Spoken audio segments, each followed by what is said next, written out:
Good morning, friends and fellow farmers. It's Linus's birthday. Linus's birthday. Okay, let's have some coffee here and then go say hello to the kid. Kid. Oh, nope. Don't want to take that. How many dried sunflowers do we have? Like, maybe that's it. Maybe I got rid of the rest. Good morning. How will we ever stay afloat this winter? Oh, you don't have to tell me. I trust you to make the right decisions. Looking at our bank account, it's like we invested in like some sketchy alternate coin type situation that, oh, I need to get my watering thing. It seems highly speculative, whatever we invested in, because we should probably not have this much money at hand. It doesn't seem right. Okay, let's get our tools here.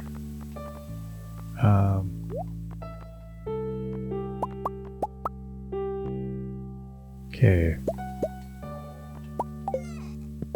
Yeah, I want to make some more of the...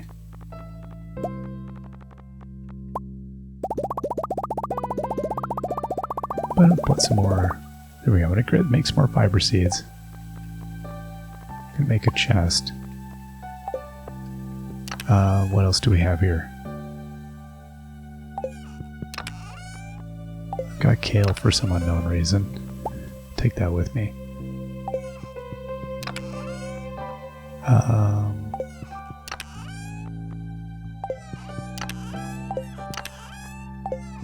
Alright, I don't know. So what I wanted to do is, I'm going to go back over to the community center and we're going to deal with a few things there. And then probably head out to the island and drop off all of our goodies here, because we don't really need this stuff here. I don't think we do yet. Keep it all in one place. I don't think the kegs are up yet, are they? I certainly hope not. What? Okay, they are. Okay, well, let's do this then. Sorry, Timothy, I did not think that these were up and available yet. How is this so soon? That's my question. Oh, is it because this is pineapple? Perhaps. Because it seems like that's largely what I'm removing off the aisle here. Well, we'll see. No, okay, horsey, you gotta stay there. Oh my gosh. Okay, there we go.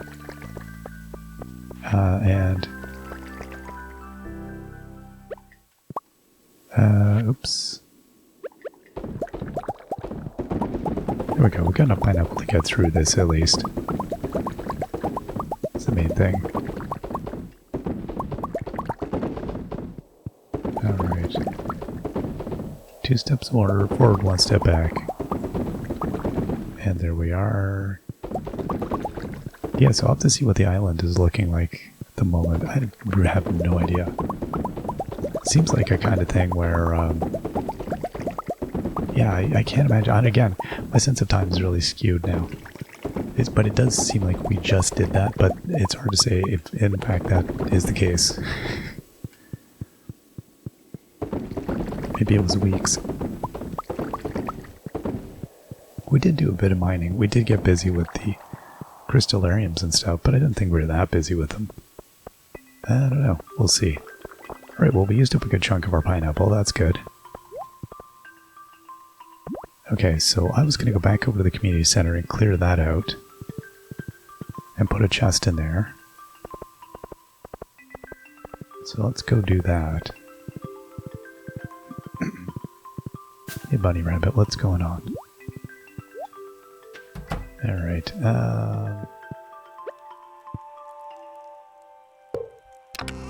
okay, I don't know, I hope this doesn't get wrecked, but whatever. If it does, it does.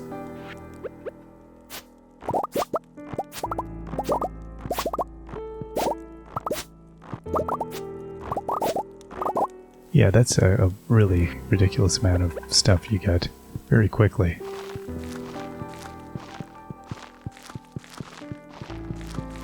But given how easy it is to, like, produce this stuff, it shouldn't be... It's not a heartbreak if it gets decimated. Okay, and then back over to you.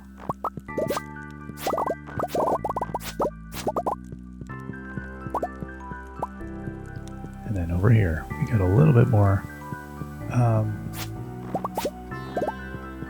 You know what I'll do is I'm gonna.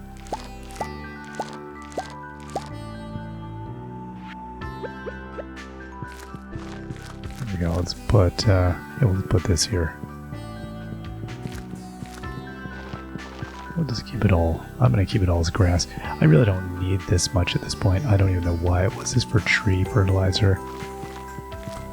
I don't even remember entirely why I did this. That's my favorite thing. Oh, hey Mario, what's going on? Let's watch Mario tiptoe through carefully. Oh, yeah, right, I didn't want kale seeds. I actually want that.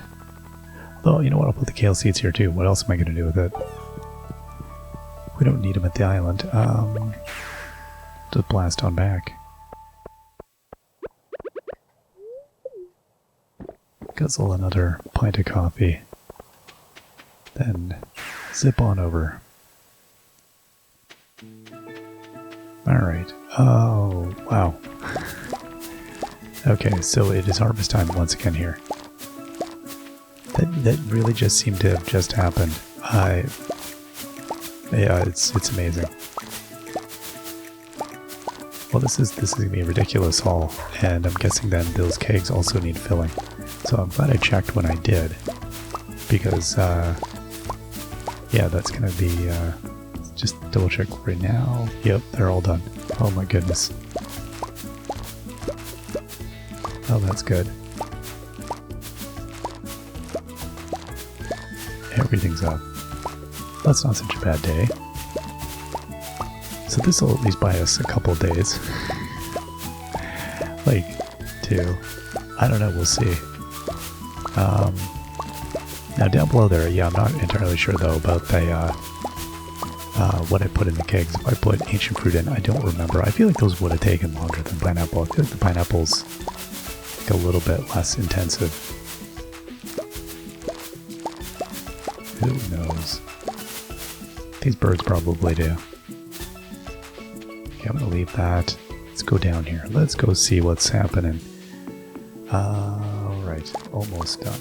And I gotta remember the ones over by Mr. Keys, although I got those late last time, so they're probably not done yet.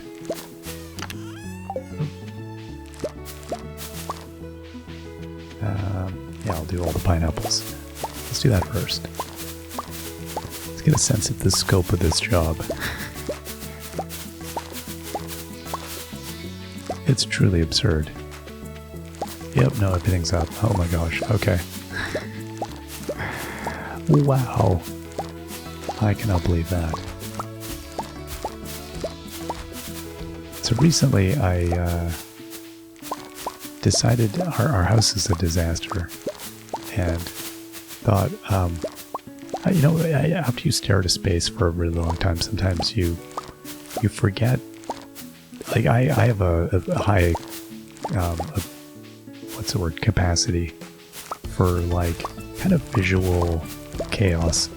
Not like a mess, I guess you call it mess, but it's more like clutter or just disorganization. Because then I know where things are. If something like gets put away in a box or, you know, a cabinet, it's dead to me. I don't remember that I've ever seen it. My brain does not work well with that. So I'm a very visual person for things, whether it's like books or whatever. And anyway, our house was getting kind of weird and messy in terms of its organization, so decided to move a bunch of things around. The main thing we have is we have a pile of books and we have a pile of board games. And so I've moved them in our house. We don't have a bunch of space, but it was kind of like, how do we better use this wall? And it was like, well, if we put books right into the ceiling, then we've got, you know, we bought ourselves some space. So decided to do that. And boy, that was a project and a half. It's moving some ridiculous amounts of stuff into some fairly cramped spaces.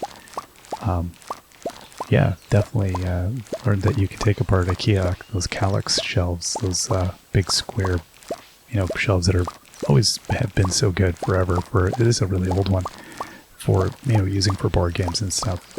This fit quite nicely. Moving one of those into like a space that exactly fits it. And yeah, you're finding it. You can take that stuff apart better than I thought. Works pretty well.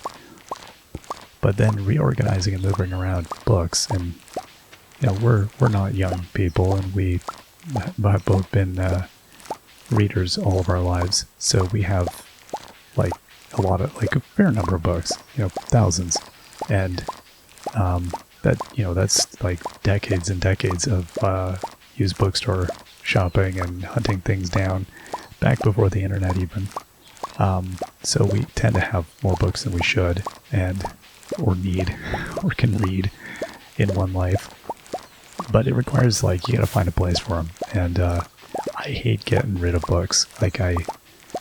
We go through quite a few books. We get rid of them. And, but it's hard to do. And so there's inevitably always more books than there should be. Is it more than you can practically keep, organized. So it's always disorganized is what I'm getting at.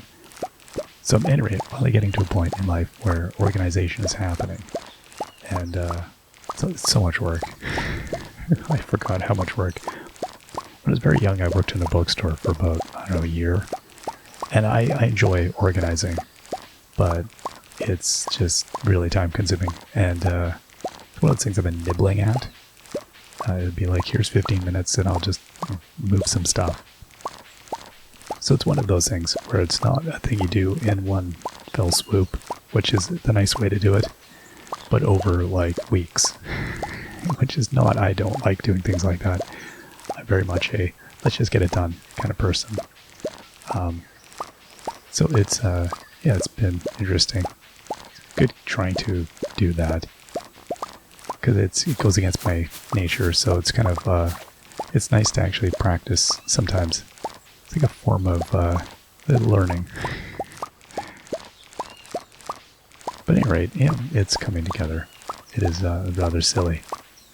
And the question now comes up is as I've always organized by country, and then by, I don't alphabetize, that's too much. By author. It used to be chronological, but now that's even too chaotic. So it's now kind of just country, and that's slightly easier to kind of cope with. Even that's sort of nebulous. But it's like, I don't even know. I don't know how you part of me was tempted to organize all of our books alphabetically. But then that struck me as insane. Too difficult to practically do. Especially when you want to bundle smaller books and hardcovers and different size books on different shelves so that you can maximize the number of shelves you can have in your bookshelf. So it's one of those games. So going alphabetically really wouldn't be very useful. So going by country is a bit easier, even though that's such an arbitrary idea. I mean, what do you call certain writers born here, live there? What do they identify as? People that are dual citizens, that idea of nationalism is so silly, but it is a rather convenient way of organizing things. Because by and large, you can go, okay, a Hungarian writer, a Canadian writer, an American writer. So, yeah, and it's actually been a good thing because now there's some writers that you're finding books that you had that you go, oh God. Here's a good example from, I don't know, this would be 30 years ago. I had Woody Allen, some of his writing. He was a good comedy writer, way back. So short stories that he wrote. And, that's all I'd had of his. And then in the intervening time, of course, I think we've decided that, no. So it's one of those things where I found that I was ugh, I don't want to reread this now. And you're just okay, well, I guess this is how we thin out books now. It's who's no longer potentially a horrible human being.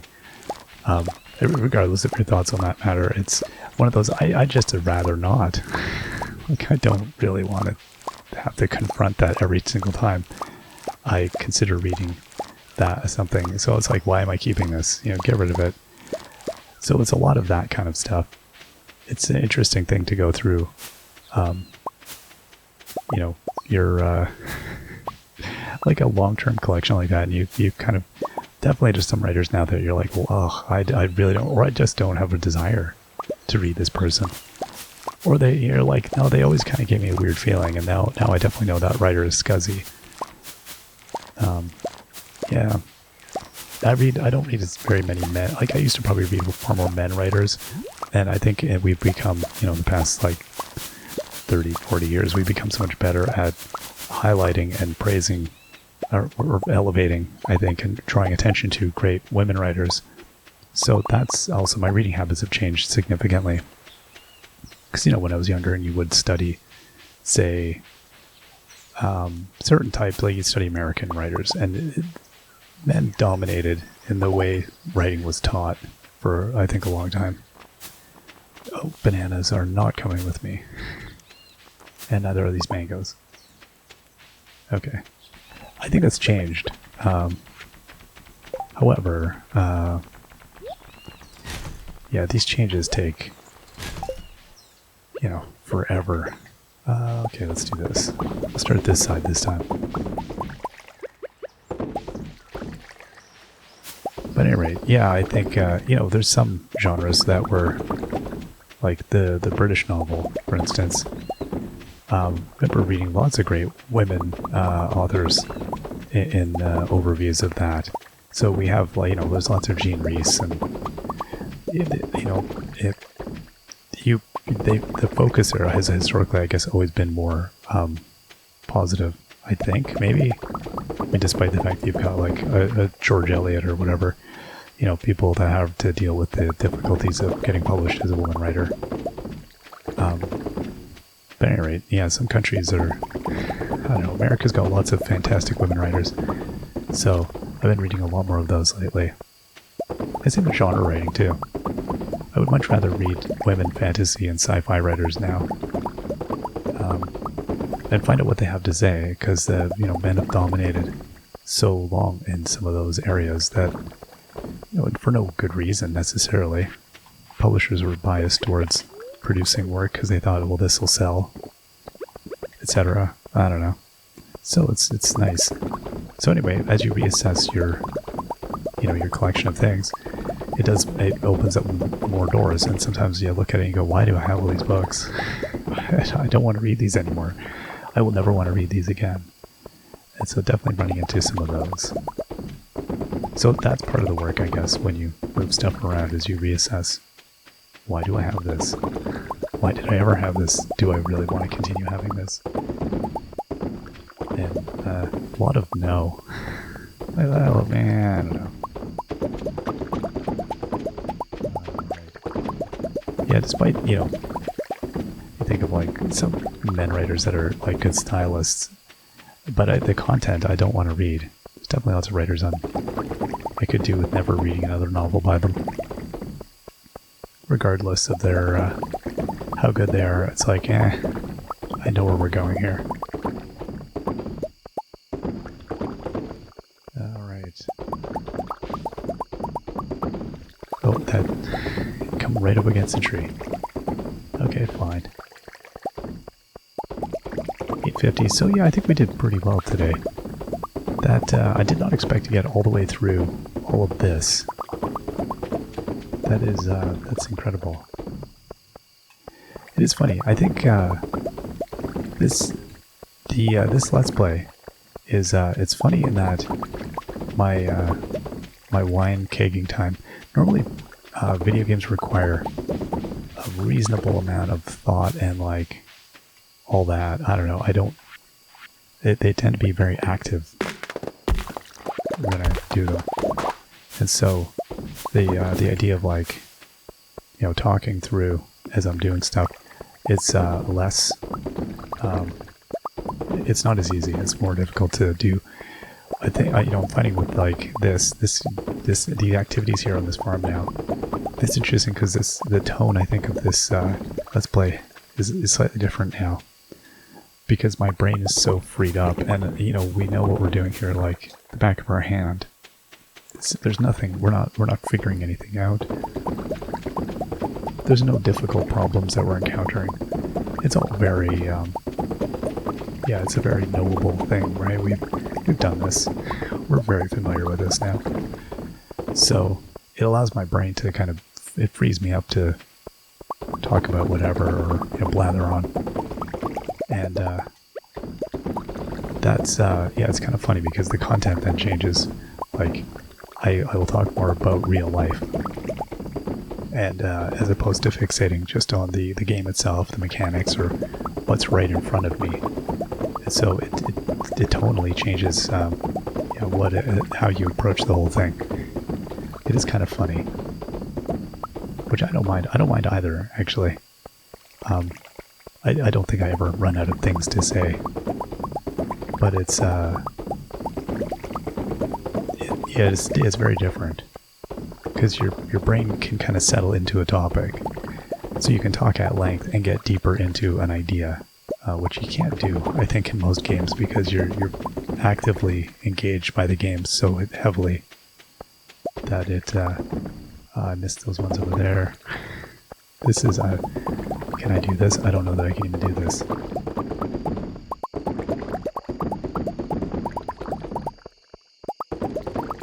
I'm gonna run. I think I'm gonna do this.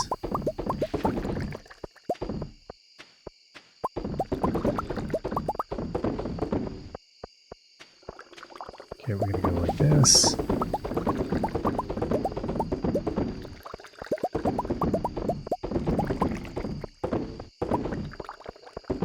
I think we might just make it. Oh my gosh.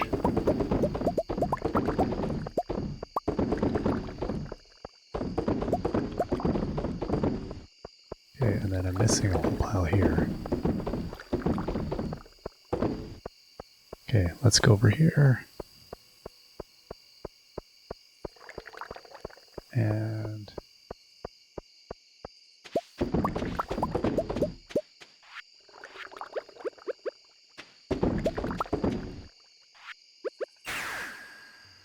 I think I got almost all of them. And I should have drank coffee because I'm barely going to get to bed. That was a bananas day. I forgot Linus's birthday though. Sorry, Linus. I forget everyone's birthdays. All right, that was a pretty big day. What do we have here? We've got almost 1,956 bottles of wine. That's going to be worth a bit. 708 ancient fruit and 248 pineapple. Wow, that was a good haul. All right, we'll see you all next time. Till then, bye-bye.